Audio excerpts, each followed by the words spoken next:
Welcome back to The Explainer. Today we're cracking open a truly phenomenal memoir by Romaine Bailey called The Little Boy from Kendal.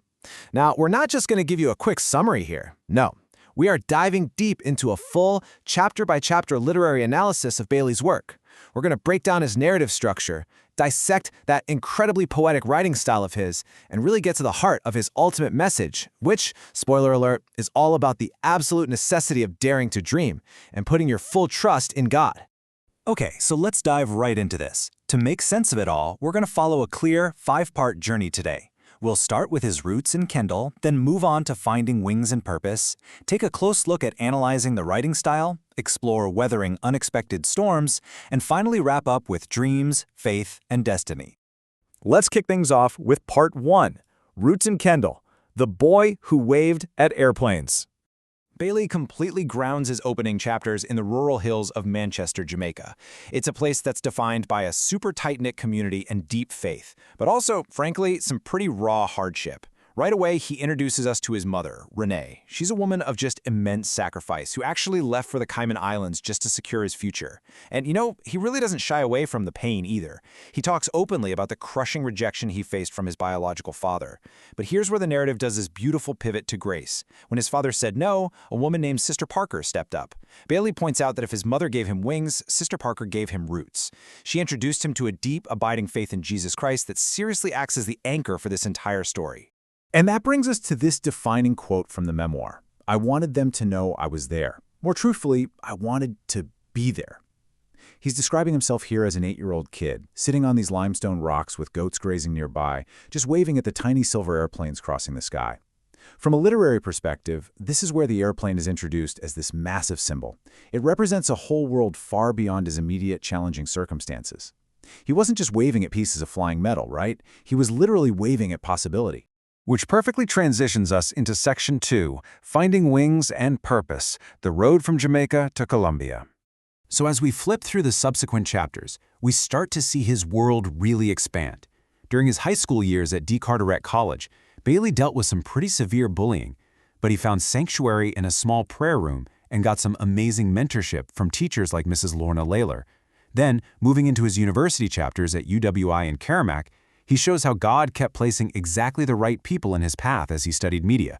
At the time, his biggest dream was to become a broadcaster, but as we see in his adulthood, his career takes this completely unexpected pivot toward educational leadership over in Colombia. By Chapter 6, Bailey makes a truly monumental decision. Through a university program, he accepts a 1-year gig to teach English in Colombia. Picture him boarding that flight, suitcase in hand, leaving Jamaica behind. The narrative completes its first big circle right here. The boy who used to just watch the airplanes is finally sitting inside one. But even at this point, he totally thinks it's just a temporary stepping stone. He's still planning to head right back to a radio career. This is where we see this absolutely brilliant contrast between human intention and divine providence. Bailey lays out Romaine's plan, working in broadcasting, staying in Colombia for exactly 1 year, tops. But then he contrasts that with God's plan. That 1 year turns into 2, and eventually it becomes his permanent calling in educational leadership at Gimnasio El Hontanar. He wasn't just teaching English anymore. He was building a massive international community, literally helping Colombian students travel to places like Canada and the UK. As he puts it so perfectly, I never chose Hontanar. Hontanar chose me. Now let's shift gears a bit for Section 3, Analyzing the Writing Style, Crafting a Poetic Memoir. When we're looking at a text like this, it is so crucial to examine not just what the author is saying, but how they're saying it. If you look closely at the mechanics, Bailey uses these incredibly short, punchy paragraphs. Sometimes it's just a single sentence or even a single word on a line. It's super effective because this poetic pacing literally forces you, the reader, to slow down. It creates this warm, conversational, reflective tone. It kind of feels like he's just sitting across a coffee table from you. He also leans heavily on recurring visual motifs and frequently breaks the narrative to just speak directly to you, the reader. Which naturally brings up a huge literary question we need to ask. Why are airplanes the central motif of this entire memoir? We see them in Kenjiri, we see them at the airport in Kingston, and we see them again when his students leave Colombia. The answer is that Bailey uses the airplane as this dynamic, constantly evolving metaphor. In the beginning, the airplane is just an impossible dream that outlives a child's tough circumstances. Then it transforms into an actual, literal vessel of travel when he finally moves to Colombia. But the absolute best part? Ultimately, it becomes a metaphor for his life's work. When he's standing there watching his students at Hontanar board planes to go study abroad, he hits this profound realization. He's no longer the little boy waving at the plane. He has literally become the doorway that allows others to fly. Let's look at the hidden costs of this journey in Section 4, Weathering Unexpected Storms, the reality behind the success. In Chapter 18, Bailey does something really brave. He deliberately shatters that whole perfect success story trope in what is honestly a masterclass of vulnerability. He puts his visible success, traveling the world, running these massive programs, right up against his hidden storms. He opens up about severe romantic heartbreak over a woman he calls Andrea. He shares the deep, lingering grief of losing those foundational mentors who shaped him. He even talks about terrifying health scares that landed him in the ER, along with the quiet, heavy loneliness that comes with adulthood. He purposefully shows us that having a great highlight reel does not magically erase your behind-the-scenes struggles.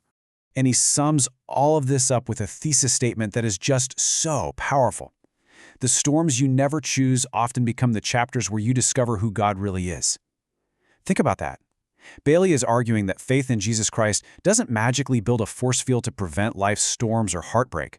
What it does do is act as an unbreakable anchor when those storms hit. God's faithfulness, as he points out, isn't measured by whether you have a pain-free life. It's measured by his constant presence in the pain. Which brings us to our final part, Section 5, Dreams, Faith, and Destiny, the final message.